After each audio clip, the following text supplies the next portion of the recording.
शेतकरी मित्रांनो राम राम। तर मित्रांनो आपलं आता हे पोलनचं काम चालू आहे, बरेच दिवस झाले, आता 15 दिवस झाले पोलन चालू आहे सरकीचं। आणि सकाळी जेव्हा लागतं 6 वाजेला असे फुलं काढावं लागतात, फुलातून अशा कळ्या काढावं लागतात आणि कळ्या काढून याचं पावडर काढावं लागतं आणि नंतर पावडर काढून नंतर सोन्याच्या डब्यामध्ये भरून याचं पोलन करावं लागतं। तर मित्रांनो हे बघा, अशी पोलनची कपाशी आहे आपली,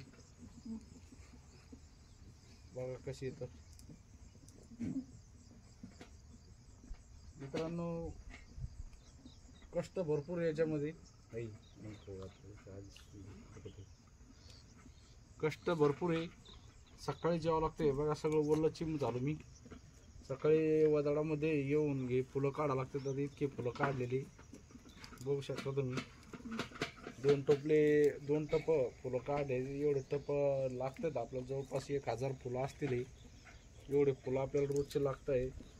तर हे मित्रांनो सकाळ सकाळी फुलं तोडून आणायचे, त्याच्यानंतर अशा कळ्या काढायच्या, नंतर मग पावडर चाळून घ्यायचं। पावडर चाळून घेऊन हे सोन्याचे डबे का, या सोन्याच्या डबीमध्ये असं पावडर भरून नंतर मग त्याचं पोलन करावं लागतं। पोलन असं करावं लागतं मित्रांनो, याचं बोचकर म्हणतात याला। तर म्हणजे याचं फुल बोच करायचं आणि त्याची कळी जी असते आतली, त्या कळीला पावडर लावावं लागतं मित्रांनो, जी वात असते त्याला। तर मित्रांनो आपण गेल्या वर्षी ह्याच शेतामध्ये लावलं होतं, तर क्षेत्र थोडं कमी होतं याच्यापेक्षा, या वर्षी जवळ जास्त लागवड म्हणजे पतली लागवड लावण्यात आलेलं आहे। गेल्या वर्षी आपल्याला 15 गुंठ्यामध्ये 70,000चा कापूस झाला, कारण की याला मित्रांनो याचा हमी भाव 32,000 रुपये क्विंटल आहे ह्या कापसाचा। शेडचा कापूस आहे हा, तर याला हमी भाव 32,000 रुपये।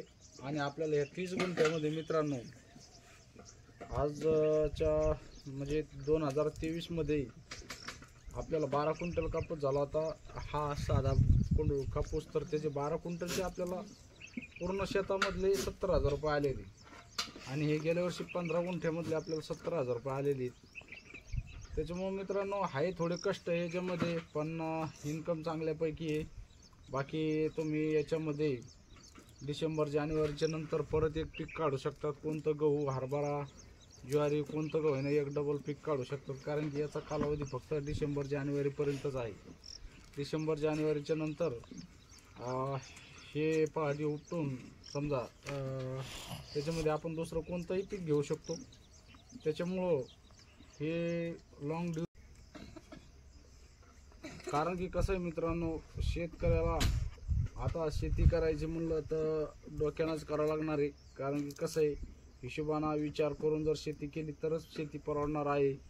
कारण की आता कसं आहे की आपल्या मालाचा आपणच भाव ठरवायचा, अशा हिशोबाने आपल्याला पिकं करावं लागणार आहेत, त्याच्याशिवाय पर्याय नाही। कारण की आपण जर पिकवतो, एवढं राबतो, रात्रंदिवस कष्ट करतो, आणि जर आपल्या मालाचा भाव जर दुसरं कोणी ठरवत असेल तर त्याला आपण काहीच आपल्याला महत्त्व नाही, कारण की आपण एवढं कष्ट करतो मरणाचे। आता बघा तुम्ही, सकाळी आले 7 वाजेला, सकाळी 7 वाजेला येऊन फुलं काढलेत, पण याची गॅरंटी आपल्याला आहे की बाबा हे आपल्यात कमीत कमी 30,000 रुपये क्विंटल तरी आपला कापूस जाऊ शकतो। अशी जर हमी असेल तर तुम्ही अर्ध्या रात्रीचं पण शेतामध्ये येऊन काम करू शकता, कारण की आपल्याला गॅरंटी आहे की आपल्या मालाला आपण हा भाव घेऊ शकतो।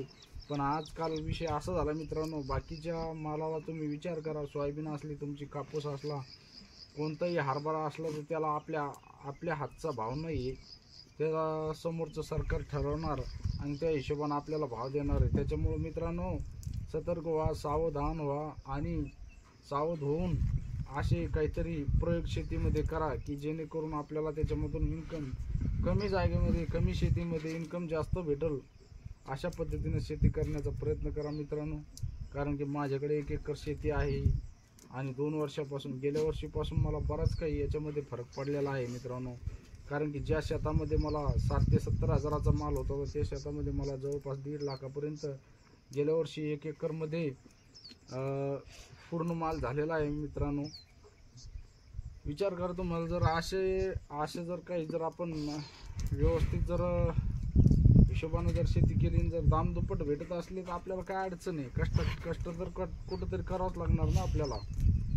त्याच्यामुळं बघू शकता तुम्ही अशा हिशोबानं करू शकता. ड्युरेशनचं नाही, लवकरात लवकर याचं पण इन्कम होतं आणि परत दुसरं पीक आपल्याला काढण्यासाठी खूप फायदेशीर राहते. त्याच्यामुळं आपण हे 2 वर्षापासून याच्यामध्ये हे आहे 1.5 महिना, समजा 45-50 दिवस थोडे कष्ट आहेत, पण नंतर याचा हमी भाव असल्यामुळं आपल्याला काही अडचण नाही. आता तुम्ही बघा सरकारचा भाव असा आहे, आता कधी 6,000 होतो, कधी 7,000 होतो, कधी 7,050 राहतो, 7,100 होतो, असा म्हणजे आदलून बदलून भाव राहतात. पण याचा हमी भाव आहे मित्रांनो, त्याच्यामध्ये 1,000-500 रुपये कमी होतात, पण 30,000च्या आत कापूस हा घेत नाही. कमीत कमी 30,000 रुपये क्विंटल तरी हा कापूस आपला जातोय. त्याच्यामुळं असे जे सीड्सचे व्हरायटी असतात ते लावण्यासाठी आपल्याला शेतकऱ्यांसाठी खूप फायद्याचे आहे मित्रांनो. त्याच्यानंतर आपण परत भेंडी पण लावलेली पलीकडून. तर भेंडीचं 55,000 रुपये क्विंटल बियाणं जात आहे मित्रांनो. भेंडी पण लागवड केली आपण, त्याचं पोलन करावं लागतं, कळ्या फोडावं लागतात आणि त्याचं चांगल्यापैकी पोलन करून त्याचं जे भेंड्या तयार करावं लागतं आणि त्या भेंड्यातलं बी काढून आपल्याला कंपनीला द्यावं लागतं. कंपनी त्यानंतर आपल्याला 55,000 रुपये क्विंटल दरानं पैसे देते. तर मित्रांनो, ज्यांच्याकडे शेती कमी असेल 1-2 एकर, तर त्यांच्यासाठी हे म्हणजे जे सीड्सचं वाण आहे कोणतं का होईना, भेंडी, कापूस, त्याच्यानंतर बरेच काही व्हरायटी आहे त्याच्यामध्ये. तर अशा व्हरायट्या घेऊन आपण बरंच चांगले बऱ्यापैकी इन्कम आपल्या शेतीमधून घेऊ शकता. फक्त एवढं आहे, कष्ट आहे.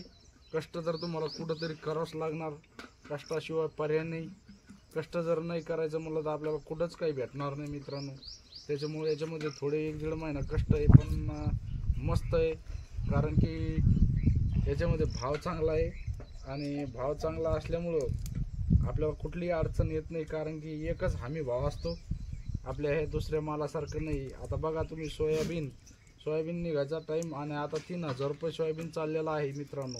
विचार करा, ज्यावेळेस शेतकऱ्याजवळ माल येतो त्यावेळेस शेतकऱ्याच्या मालाला भाव हा कमी असतो. याच्या अगोदर सोयाबीन 5, 5.5, 6, 7 हजारापर्यंत उन्हाळ्यामध्ये गेलं आणि आता तेच सोयाबीन तुम्हाला 3, 3.25, 3,500 रुपयापर्यंत आता सध्या मागणी आहे. म्हणजे तुमच्याकडे आवक वाढली की तुमच्या मालाला भाव कमी होतो. तसं याच्यामध्ये नाही मित्रांनो, हा हमी भाव आहे. त्याच्यामुळं आपल्या शेतकरी बांधवांना एकच विनंती आहे की ज्यांच्याकडे शेती कमी आहे त्यांनी असे व्हरायट्या लावून आपल्या सीडचं याच्यामधून चांगल्यापैकी इन्कम घेऊ शकता मित्रांनो. कारण की आता मला 2 वर्षापासून चांगला याच्यामधून अनुभव आलेला आहे. तर आता हे असं कळ्या काढायच्या, याच्यानंतर याचं पावडर काढायचं आणि पोलन करायला सुरुवात करायची मित्रांनो. सकाळीच आलेलो आहे आम्ही, सोमला सुट्टी, आज रविवार असल्यामुळं. तर मित्रांनो बघा, तुम्हाला जर आवडलं तर तुम्ही पण असं सीड्सचं वाण घेऊन चांगल्यापैकी पोलन करून याच्यामधून चांगल्यापैकी इन्कम घेऊ शकतात.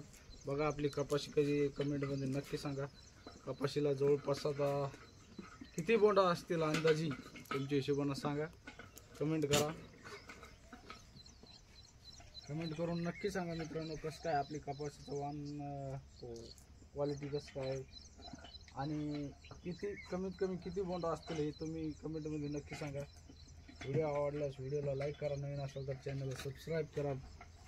तर अशाच नवनवीन व्हिडिओमध्ये या चॅनलवर तुम्हाला आपल्या शेतीविषयक माहिती भेटेल.